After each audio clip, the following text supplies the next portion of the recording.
সাতক্ষীরা উপজেলা শাখা কর্তৃক আয়োজিত আজকের এই ইফতার মাহফিল ও ঐতিহাসিক গণ দিবস উপলক্ষে আলোচনা সভার সম্মানিত সভাপতি, মঞ্চে উপবিষ্ট সংগঠনের বিভিন্ন নেতৃবৃন্দ এবং সামনে আমার সাথী বন্ধুরা, আসসালামু আলাইকুম রহমতুল্লাহ বারাকাতুহু।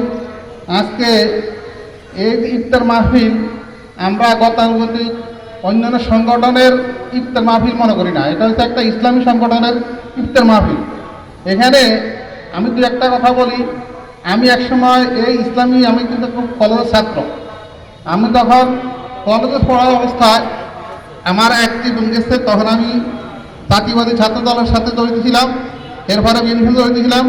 যখন আমাদের বাজার মসজিদে জিকির হইতো, আমি ওই জিকির থেকে অনুপ্রাণিত হইয়া আজকে এই সংগঠনের সাথে জড়িত হয়েছি। আলহামদুলিল্লাহ, এখন ব্যক্তিগত জীবন, সামাজিক জীবন এবং ব্যবসায়িক জীবন ইসলাম মোতাবেক চলার চেষ্টা করতেছি। আমি আপনাদের সবাইকে আহ্বান করব, আপনারা সবাই এই ইসলামী আন্দোলনের ছায়াতলে আসে আপনাদের জীবনকে ধন্য করেন এবং আমাদের রাষ্ট্রীয় পর্যায়ে এসে আমাদেরকে হাত পাতা প্রতিপত্তিকে সমর্থন জানিয়ে আমাদেরকে সহযোগিতা করবেন এবং এই দেশে ইসলামের প্রতিষ্ঠার লক্ষ্যে আপনারা সবাই কাজ করবেন। এই আশাবাদ ব্যক্ত করে আমি আমার সংক্ষিপ্ত বক্তব্য শেষ করছি।